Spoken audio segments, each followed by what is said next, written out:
Welcome to Audacity Works, a podcast inspired by and dedicated to the working artist, the creative entrepreneur, and generally, doing the damn thing. This exists on the premise that the world belongs to those who have the audacity to believe that their lives have value. This is for you. Welcome to Audacity Works. I am your host, Rachel Strickland, and this is episode number 90. 90. It's getting up there. And yeah, I guess I'm going to comment on that every time I do the introduction. This is airing on July 17th, and that means that I'm in Donegal at the Irish Aerial Dance Festival, and am recording this ahead of time. So if you're not at the festival, we miss you. And if you are at the festival, maybe come give me a hug or a piece of chocolate, because I could probably use one. Today's episode is a buffet episode, and all that means is that sometimes I get amazing questions, but I don't have 20 minutes worth of material to respond to them with, but they're still good questions, and I still want to take the time to acknowledge them.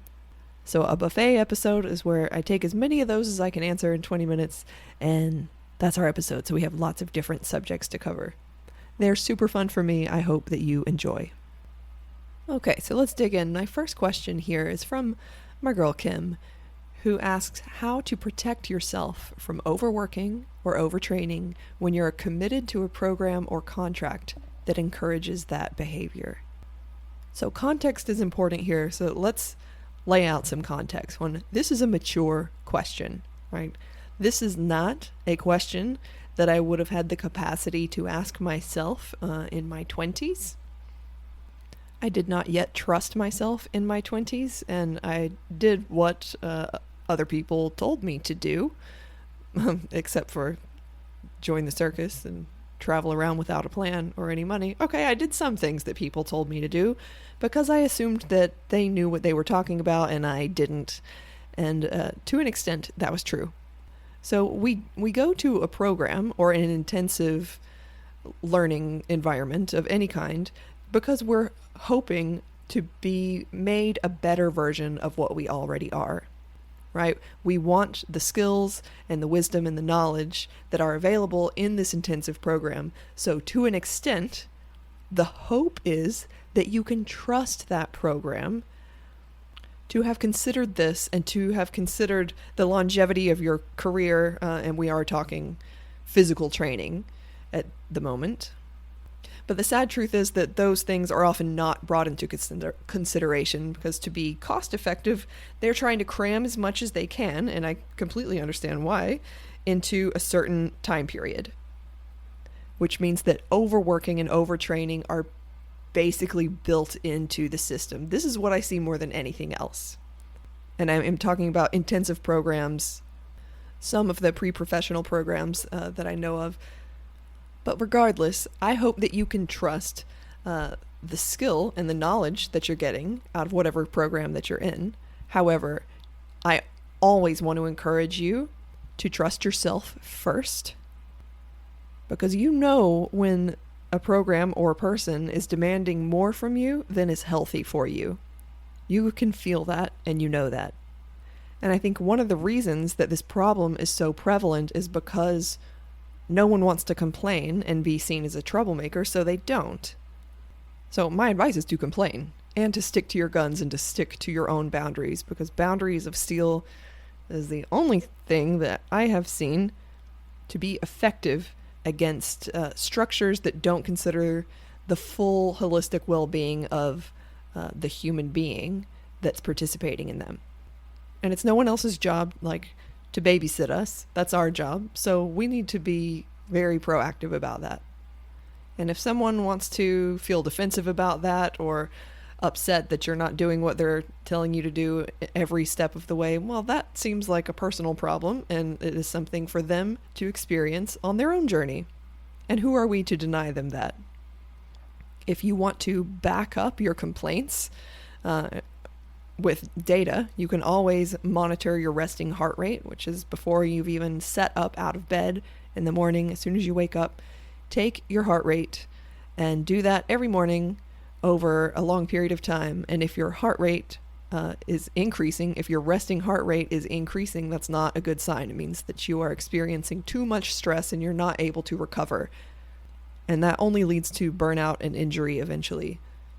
So if you feel like bringing your feelings and your self-knowledge to the table and saying, this isn't working for me, so I'm going to alter it in this way so that it will work for me, or you can ask for an amended course. If that doesn't sound like compelling enough evidence to you, bring them some data. Like, my heart rate variability is not working. My resting heart rate should not be increasing. My body and my nervous system are overstressed. But this is a tricky situation, isn't it? Because when you're committed to a program, you want to benefit from the program. And if your well-being is being ignored or not taken very much into consideration, then that harms your ability to trust that program to make you a better version of what you already are, which is why you're there in the first place. Because it is good to learn expertise from others, but the truth is that there is only one master expert in you, and it's you. My next question is from Jessica, who wanted to hear about navigating the ego and sitting at the big kids' table. I've mentioned this before in past episodes, but this is a good time to reiterate the concept of the ego gap.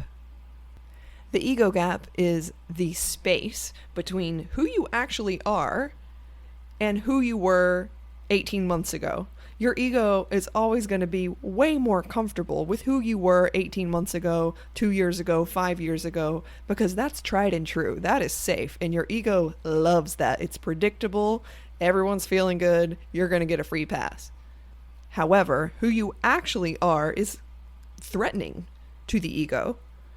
It's unsafe, it's unknown, it's unpredictable, or at least it feels that way to your nervous system. So your ego is not very comfortable with that. It would prefer to think of you as who you were.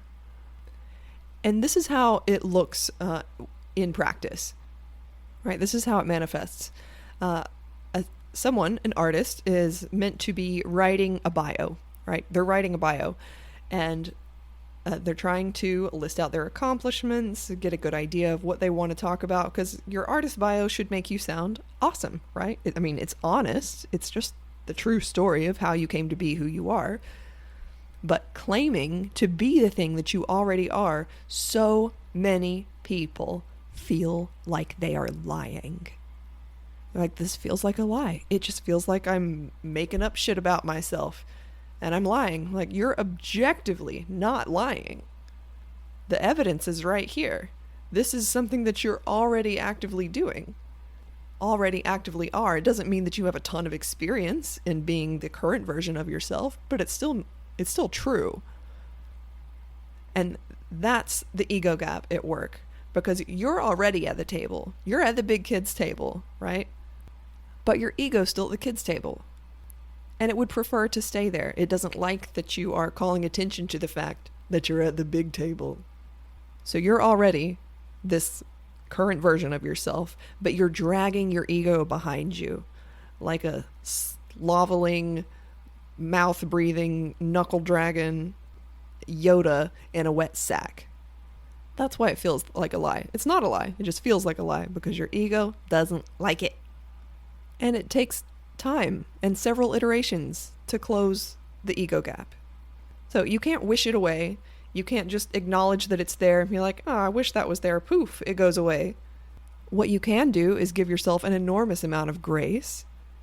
Understand intellectually, you are not telling lies by proclaiming yourself to be the thing that you already are. And don't wait to feel comfortable before you make that proclamation. Just talked about this last week. Whereas confidence doesn't come before you do things. Confidence comes after you do things several times. You earn that confidence, and then the ego gap naturally closes. The good news is that you don't have to be in a certain emotional state to take action on things. You can still click the submit button on applications. You can still click send to send an inquiry to someone that you want to collaborate, even if you don't feel particularly confident about it. So click send, click submit, and then go do something fun. Give your ego a little treat. Do something that you know that you're good at and that feels really good to do. Because we're not trying to burn down any aspects of ourselves. We're just acknowledging them and letting our value system be the guide instead of our fears. And since fear is always protecting us from something, we can ask ourselves, what is this fear protecting me from? And in this case, fear of proclaiming yourself to be the thing that you already are, it's protecting you from being rejected by your community, being afraid that someone's going to call you out and be like, no, you're not. You've only been doing this for like 2 months. Who fucking cares? I was just listening to the Movement Maestro's podcast today, which is brilliant, by the way. It's the only podcast that I listen to regularly, and I love her. And she was saying something really powerful about trust yourself to be able to handle the outcome. Now, if some hater comes at you and is like, no, this is not, meh. Trust yourself. You can handle that. That's just who cares what they say? You can handle it. It might not be pleasant, but you can deal with the consequences because you are already at the table. You're a big kid now. My next question is from the lovely Emma. Emma, you may know from her excellent work on her many free resources and lots of great content and uplifting content because you would know her as Tangled in Air. I highly recommend checking her out and checking out her new membership that she has on offer. I'll pop a little link to her Instagram page in the show notes. But Emma asked, why are we all so hard on ourselves? Why do we get in our own way all the time? And Emma could answer this question as well, and frequently does. But here's the thing about people who ask this question is that they are all trying to do something extraordinary. You never hear someone say, I'm really just getting in my own way all the time when they're just trying to continue the thing that they were already doing. This question comes up when someone's trying to do something extraordinary. And the answer is, again, the ego gap. Your ego is not comfortable with how you are unfolding. You're becoming more expansive, and that it's not a one and done deal. You don't just meditate on it for a few minutes and you're like, oh, well, it's the ego gap. Okay, so that's real and I'll just ignore it. It takes many iterations. Just like breaking generational trauma. You don't just think about it once and you're like, poof, that's gone. It takes many iterations to undo that harm, to build new neural pathways and new ways of thinking about yourself in particular. I will also gently add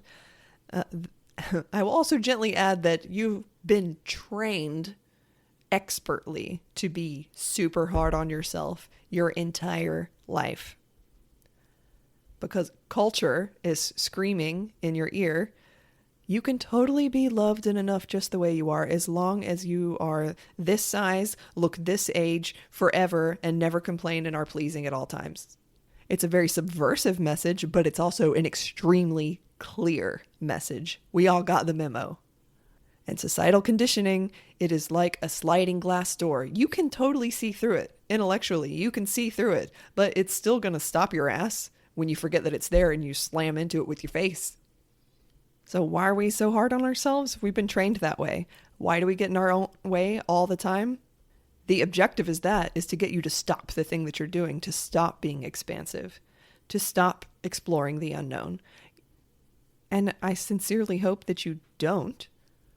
But again, an extraordinary amount of grace and self-compassion should accompany you at all times because you're trying to do extraordinary things, and you already are. Gremlins always bark loudest when we're close to a breakthrough. If you're just tepid for a while, you'll get a free pass. The gremlins aren't going to bark at you.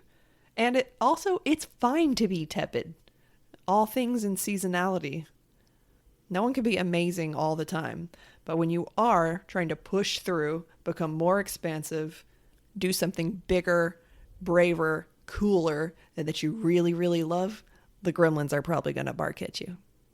They're just trying to protect you, but you don't need protection.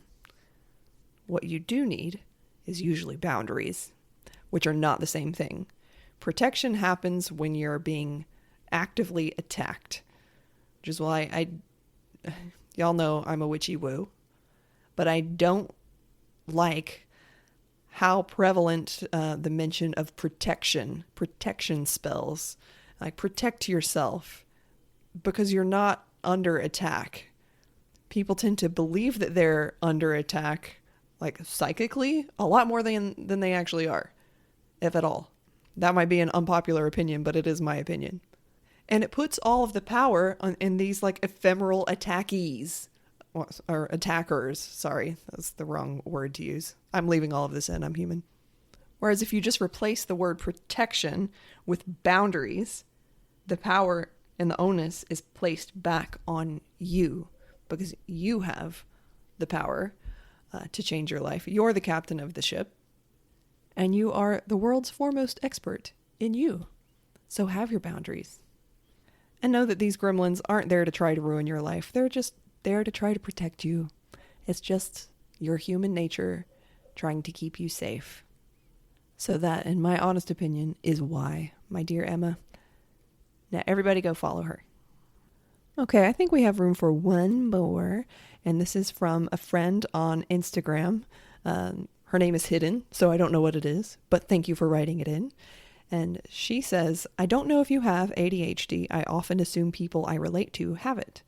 But I also feel like I heard you say you did. I definitely could be wrong. But do you have any advice, insights, or thoughts on how to create a semblance of structure around act creation and training when one has vast amounts of ideas but struggles deeply with holding to a training routine, eating appropriately, and even just staying with one idea long enough to bring it to fruition?